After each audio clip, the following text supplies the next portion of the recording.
কে হচ্ছেন বাংলাদেশের 23তম প্রেসিডেন্ট? রাজনীতি নাকি রাজনীতির বাইরের লোক? সেই উত্তর খুঁজবো এবং এই ভিডিওটা শেষ পর্যন্ত দেখবেন।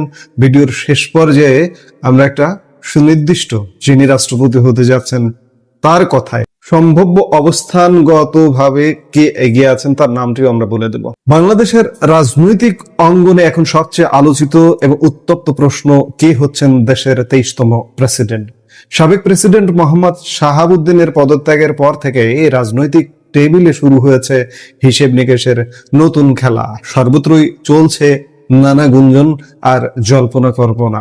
সম্প্রতি নির্বাচন কমিশন গত বৃহস্পতিবার প্রেসিডেন্ট নির্বাচনের যে তফসিল ঘোষণা করেছে, সেই সময়সূচি অনুযায়ী চলতি সপ্তাহের শেষ দিনেই মনোনীত প্রার্থী তার মনোনয়নপত্র জমা দিবেন। অর্থাৎ আগামী কয়েকদিনের মধ্যে স্পষ্ট হয়ে যাবে কার মাথায় উঠছে বাংলাদেশের রাষ্ট্রপতির মুকুট। দীর্ঘদিন ধরে বেশ কয়েকজন অভিজ্ঞ রাজনীতিবিদের নাম আলোচনায় থাকলেও বর্তমানে তা সংকুচিত হয়ে দুইজনের কোঠায় এসে ঠেকেছে।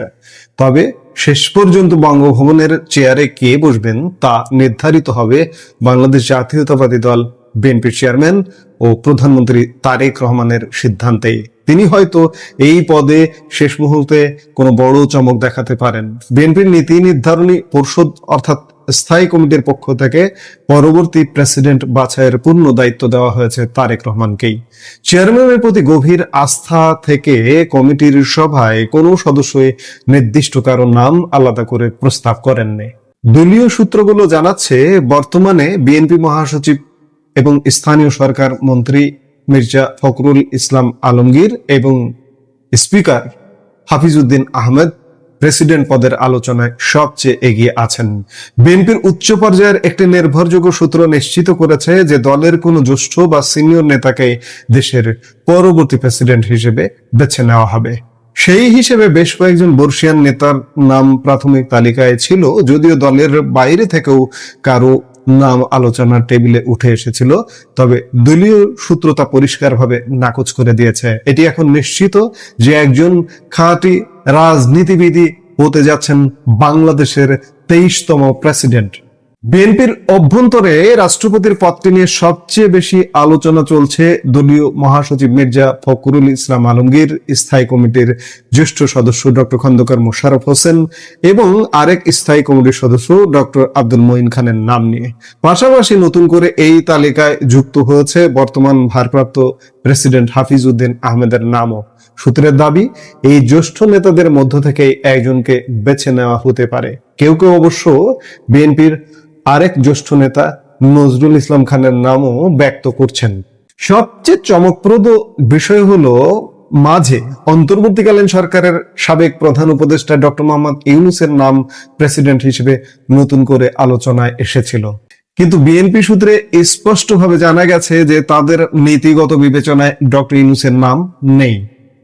এদিকে প্রেসিডেন্ট নির্বাচনকে কেন্দ্র করে আইনি ও প্রশাসনিক প্রস্তুতি পুরোদমে শুরু হয়ে গেছে। ইতিমধ্যেই ক্ষমতাসীন দল বিএনপি নির্বাচন কমিশন থেকে আজ রোববার 2টি মনোনয়নপত্র সংগ্রহ করেছে।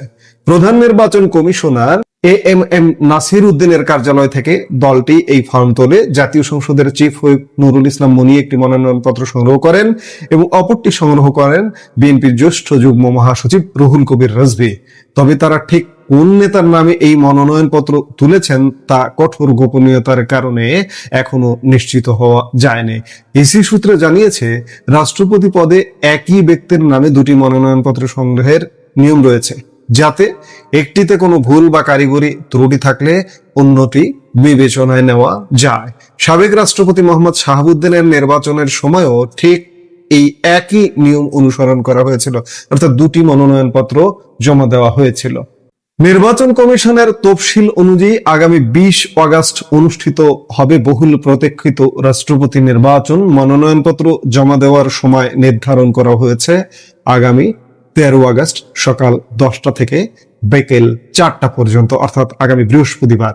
সাধারণত রাষ্ট্রপতি নির্বাচনে জাতীয় সংসদ সদস্যরা ভোট দেন আর বিজয়ী হন ক্ষমতাসীন দলের প্রার্থী। সঙ্গত কারণে বিরোধী দল সাধারণত এই পদে কোনো প্রার্থী খাড়া করে না বা ভোটাভুটির প্রয়োজন পড়ে না। কিন্তু এবার পরিস্থিতি ভিন্ন। জাতীয় সংসদের বিরোধী দল বাংলাদেশ জামাতে ইসলামী নির্বাচনে প্রতিদ্বন্দ্বিতা করার আনুষ্ঠানিক ঘোষণা দিয়েছে। জামাত মানে ওই 3 দিনের মধ্যে ট্যাক্স বসে যাইতো এবং এবং বাংলাদেশের সব লোক বেকার হয়ে যেত। মজার ব্যাপার হচ্ছে 3 দিনের মধ্যে একদিন ছিল সরকারি ছুটি, কারণ ইলেকশনের আগে ছুটি দিয়েছে।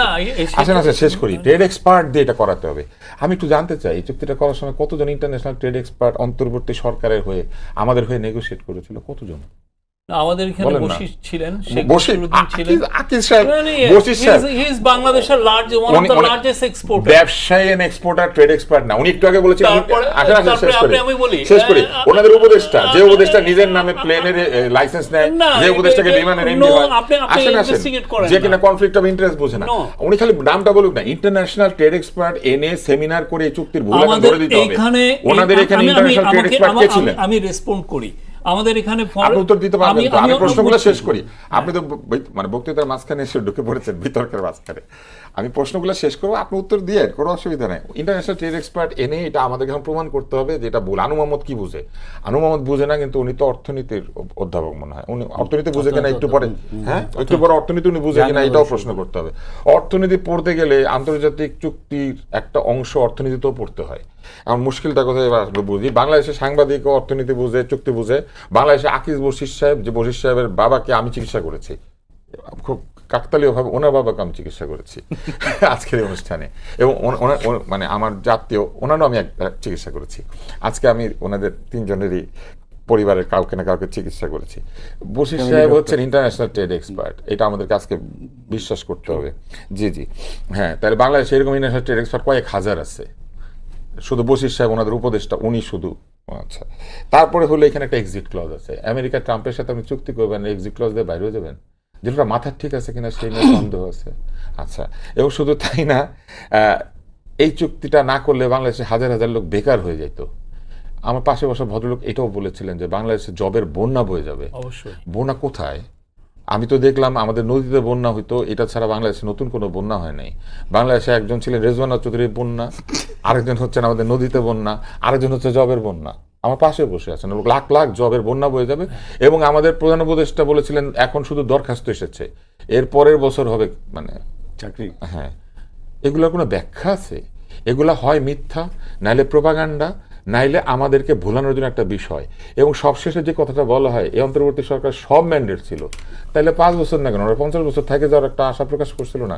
18 মাসের মাথায় ইলেকশন দিল কেন? এত ম্যান্ডেট থাকলে, তাই না? সব ম্যান্ডেট ছিল অন্তর্বর্তী সরকারের, সবকিছু করার ক্ষমতা ছিল। সবকিছু করার ক্ষমতা যদি অন্তর্বর্তী সরকারের থাকে, তাহলে যে রাষ্ট্রপতিকে ওনারা অপমান করেছে, রাষ্ট্রপতিকে দোষর বলেছে, রাষ্ট্রপতি চাকরি খেয়ে ফেলতে চেয়েছে, এনসিপি দিয়ে রাষ্ট্রপতিকে ঘেরাও করেছে, তখন এনসিপি ছিল কিনা আমি জানি না, মানে ওই নেতারা ঘেরাও করেছিল, সেই রাষ্ট্রপতির অধ্যাদেশ জারি করে গণভোট করেছে, তাহলে রাষ্ট্রপতিকে এত দরকার ছিল না? এই সরকারের না সকল ম্যান্ডেট ছিল, তাহলে স্বৈরাচারের দোষ। Constitutional mechanism. ওয়াও, কনস্টিটিউশনাল মেকানিজমকে এখন ওনারা এইবার আসে, এই গভর্নমেন্টকে এভরি রাইট দিয়েছে, এভরি ম্যান্ডেট দিয়েছে। আমি একটা জোকস পড়ছিলাম, সেই জোকসের মধ্যে একটা জায়গা ছিল, কেউ বলেছে ওয়াও আর কি, তার একজন বলছে এটা ওয়াও না, এটা আরবিতে লিখছে, এটা আলিফ। প্রবলেমটা হইতেছে সরল জিনিস বুঝে না, এটা হচ্ছে সমস্যা। অন্তর্বর্তী সরকারের সকল ম্যান্ডেট ছিল, এটা ওনারা বলছেন। অন্তর্বর্তী সরকারের সকল ম্যান্ডেট যদি থেকেই থাকে, তাইলে ওনারা এই ম্যান্ডেট থাকা অবস্থায় ওনারা এই রাষ্ট্রপতির অধ্যাদেশের বলে গণভোট করতে গেলেন কেন? আবার বলতেছেন এটা তো কনস্টিটিউশনাল একটা বিষয়। কনস্টিটিউশন যদি এতই ভালো মানবেন, তাহলে আনকনস্টিটিউশনালি একটা কনস্টিটিউশন সংশোধনী বডি ওনারা তৈরি করে এটা বিএনপির উপর চাপিয়ে দেওয়ার চেষ্টা করলেন কেন? আমার সমালোচক আজকে কিন্তু এই কথাটা বলেছেন, ওনারা সকল সংস্কার চাপিয়ে দিতে চেয়েছেন স্টেক হোল্ডারদের সাথে আলাপ না করে। আমি শুধু একটা ছোট্ট উদাহরণ, আসেন আমি উদাহরণ দিয়ে কথা বলি, তো আমি তো উদাহরণ ছাড়া কথা বলি না। আমি শুধু স্বাস্থ্য কমিশন একটা করেছিলেন না, আরেকটা করেছিলেন নারী কমিশন। নারী কমিশন থাকা অবস্থায় নিজেদের জিনিসকে নিজেরা স্ক্র্যাপ করে দিয়েছেন, এত ম্যান্ডেট থাকার পরেও। নারীর যে অধিকার বিষয়টা এটাকে উনি ছুঁড়ে ফেলে দিয়েছেন। কেন? কারণ নারীকে বেশ্যা বলে গালিগালাজ করা হয়েছে। একদল লোক এখানে সভা সমাবেশ করে বেশ্যা বলেছেন, তারপরে নারী অধিকার কমিশন কোথায় গেল? সেই কমিশনের যে সাজেশন গুলো কোথায় গেল? হ্যাঁ, অবশ্যই আপনি উত্তর দিবেন, আপনি তো উত্তরই দিবেন, আপনি উত্তর দেওয়ার চাকরি করেছেন। ইউনূস সাহেব যা যা গুবলেট করতেন আপনি সেগুলো উত্তর দিতেন। আমি মনে করি আপনি প্রধান উপদেষ্টা হলে অনেক ভালো চালাতেন দেশ। এইবার আসেন এবং আপনি ওয়াদা চালাবেন, আমি শিওর যে আপনি দেশের চাইতে ভালো চালাবেন ওয়াদা। কিন্তু এই যে এখানে যে জায়গাটাতে ছিলাম, স্বাস্থ্য কমিশন একটা করেছিল না? স্বাস্থ্য কমিশন একটা কথা আছে যে ওই মানে কিছু কিছু প্রাণী আছে যে সে নিজের গু নিজেই খায়। স্বাস্থ্য কমিশনের একটা সাজেশন আছে। সেই সাজেশনটা কি জানেন? ডাক্তারদের রাজনৈতিক সংগঠন করা ঠিক না, এবং রাজনৈতিক সংগঠনগুলি ডাক্তারদের জন্য ক্ষতিকর। কিন্তু এই আলোচনাটা ওনারা যখন করেন, দেশে অরাজনৈতিক ডাক্তারদের প্রতিষ্ঠান আছে, তাদের কারোর সাথে বসে নাই, বসছে 3টা রাজনৈতিক প্রতিষ্ঠানের সাথে। এগুলো হচ্ছে ওনাদের কমিশনগুলোর চরিত্র, যে চরিত্রের কারণ ওনাদের কমিশনগুলো মানুষের কাছে গ্রহণযোগ্য হয় নাই। ওনারা এখন কনস্টিটিউশনের কথা বলেন, ওনাদের কনস্টিটিউশনাল রিফর্ম কমিশনের যিনি সহ অধিনায়ক এই আলী রিয়াজ একসময় আমাদের সঙ্গে বিতর্ক করতেন, আর তখন ভাবতাম উনি ভালো বিতর্ক করে। ওনার যে এইরকম অবস্থা এটা আমরা তখন বুঝি নাই। আলী রিয়াজ সাহেব এই কনস্টিটিউশন বলতেন না, বলতেন সাদা বই, উনি অস্বীকার করুক। এখন কনস্টিটিউশনাল বিষয় ওনারা বলেন এটা তো কনস্টিটিউশনাল হইতো না, এটা তো কনস্টিটিউশনাল লেগেসি বজায় রাখার জন্য করা হয়েছে, এটা তো কনস্টিটিউশনাল একটা অবস্থা। এগুলো এখন মনে পড়ে যে 3 দিন এই সরকার ক্ষমতায় ছিল না, তখন থানা অ্যাটাক হয়েছে, কিন্তু সেইটা ওনাদের সরকারের দায় না, তারপর ওনারা ইন্ডেমনিটি দিয়েছেন। তাহলে কার দায়? অবশ্যই কার দায়? কে অ্যাটাক করেছিল? তো ওনারা অ্যাটাকের দায় নিবে না, কিন্তু ইন্ডেমনিটির দায় নিবে কেন বলেন তো? অপরাধ যে করে সেই তো ইন্ডেমনিটি খুঁজে। সালাউদ্দিন রায়হান, সেটা হচ্ছে যে এই যে অন্তর্বর্তী সরকারের সময় আমরা অনেকগুলো মব দেখছি, এবং হুটহাট করে বিভিন্ন অফিসে যে তারা নানা রকম অধিকার আদায় করার জন্য গিয়েছে, কিংবা একে মনে হচ্ছে তাদের পছন্দ না, এই বিষয়গুলো তো আমরা প্রায় বছর জুড়েই দেখছি। এইগুলোর ব্যাপারে আপনার ওই সময়ের ইন্টারিম গভর্নমেন্টের যে তথ্য উপদেষ্টা ছিল কিংবা প্রধান উপদেষ্টা ছিল, কালচারাল উপদেষ্টা, তাদের ভূমিকাকে আপনি কিভাবে দেখছেন? না, তখন তো আসলে আমি প্রথমে যে সেশনে বললাম যে আসলে তখন একটা অস্থির অবস্থা ছিল। আসলে 11 জন বা 15 জনের মাধ্যমে এই পুরো জিনিসটা আপনার ট্যাকেল করাটা পারফেক্ট ছিল না। এখন সমস্যা হয়েছে কি, যে আপনার যে মবগুলা হয়েছিল তো সেখানকার কিন্তু ওই আপনি মনে করেন সরাসরি সমন্বয়করা ছিল না, বা ছাত্র যারা আন্দোলন করেছে তাদের মধ্যে এক গ্রুপ ছিল। আপনার শাহবাগে বিভিন্ন সময় শিক্ষকরা এসে দাঁড়িয়েছে, বিভিন্ন সময় যমুনার সামনে দাঁড়িয়েছে, তারপরে বিভিন্ন অফিসে, যেটা আপনি বললেন শফিক ভাই কিন্তু তখন বলছিল যে যারা এই যে মবের বিরুদ্ধে কথা বলছে তারা স্বৈরাচারের দোষর। হ্যাঁ, মবের বিরুদ্ধে মব এখন আমি বলি এখানে একটা বিষয় আছে, যেমন ধরেন আমি একটু বলি, সেটা হচ্ছে যে এখন ধরেন কেউ হয়তো কিছুটা ন্যায্য, মানে তারা দীর্ঘদিন বঞ্চিত ছিল, তারা তাদের ন্যায্যতা নিয়ে এখন কি বলবে, এতদিন বলতে পারে নাই, তারা দাঁড়াইছে শাহবাগে। আরেকটা হচ্ছিল যে আপনার ওই আন্দোলনটার মধ্যে ভিতরে ভিতরে আপনার হয়তো ইনফিল্ট্রেশন হয়েছে বিভিন্ন ধরনের গ্রুপে, যা ঠিক আছে, যেমন আনসারের কথাটা বলা হলো, ওই দিন তো সচিবালয় প্লাস ভেঙেই ফেলে অবস্থা। তারপর সচিবালয় একবার আগুন লাগছিল, আপনার মনে আছে? সচিবালয় কিন্তু একবার আগুন লাগছিল, কিন্তু ওই আগুনটা পরে ফাইন্ড আউট হয়েছিল কিনা আমার মনে নাই, কিন্তু কিভাবে আগুন হইলো বা কিভাবে আপনার এই যে ইগুলা পুড়ে গেল। আমার কাছে তথ্য আছে, প্রথম আলো 7 নভেম্বর 2025, যারা মব ভায়োলেন্স ভয় পান বা এসব নিয়ে কথা বলেন তাদের ভেতর দুর্বল আছে, তারা স্বৈরাচারের দোষর। আপনি বলেছেন ওনারা কি বলছেন? প্রথম আলো পত্রিকা এটা কি কোথায় থেকে উনি আমাকে কোট আনকোট লেখা দেখেন না, কোট আনকোট নাকি সে প্যারাফ্রেজ করে দিয়েছে? এটা বললেই হলো নাকি? এটা আপনি দেখেন উনি কি শুক্রবার সকালে নেত্রকোনা সার্কিট হাউসে মিলনায়তনে সাংবাদিকদের সঙ্গে মত বিনিময় সভাতে নিয়ে কথা বলেন। হ্যাঁ, এটা তাহলে আপনি কিভাবে আপনি বলতেছেন যে মবকে ভয় পান, তাহলে এটা হচ্ছে স্বৈরাচারের দোষ? মব যে প্রেসার গ্রুপ আপনি তো বলছিলেন। না আমি অবশ্যই বলছি।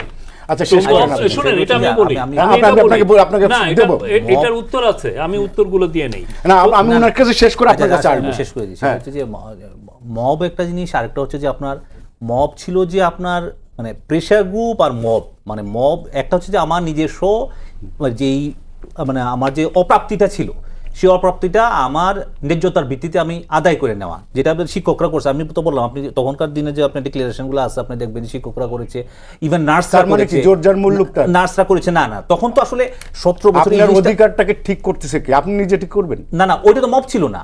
মব কোনটা ছিল? যে আপনার মনে করেন যে কিছু কিছু ছাত্র, আমি মবের কথা বলছি, আমি আন্দোলনের কথা বলছি। কিছু কিছু ছাত্ররা তো করেছেই বিভিন্ন জায়গায়, যে আমরা তো এরকমও দেখেছি যে আপনার সচিবালয়ে কাজের হামলা করছে, আপনার প্রথম আলো অফিসে কারা কিসের জন্য হামলা করছে? রাইট, প্রথম আলো অফিসে, ডেইলি স্টারে, হ্যাঁ, এগুলা তো পুড়িয়ে দেওয়া হয়েছে, তাই না? এগুলো তো আসলে পরবর্তীতে ফাইন্ড আউট করা হয়নি।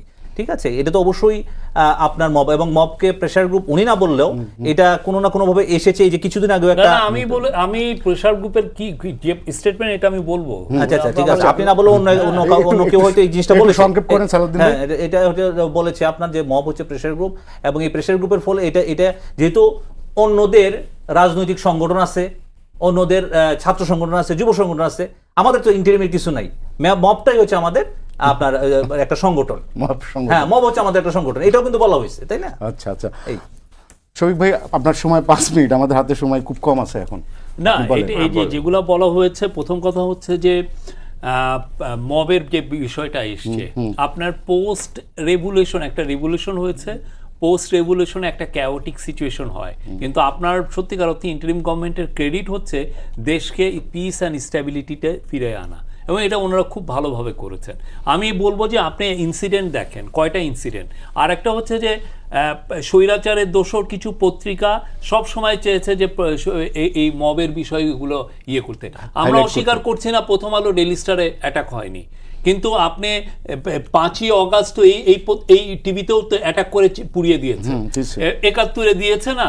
তাই এমন ভাবে দেখাচ্ছেন যে আইসোলেটেড একটা ইনসিডেন্ট হয়েছে, তা তো না। আরেকটা হচ্ছে যে আপনি বলছেন যে জবের বন্যা, আমরা বলেছি যে যেই ধরনের রিফর্ম করা হচ্ছে তাতে জবের বন্যা হবে। আপনি তো রিফর্মটা তো ইমপ্লিমেন্ট করবেন, আপনি রিফর্মই ইমপ্লিমেন্ট করতেছেন না, তাহলে জবের বন্যা আসবে কিভাবে?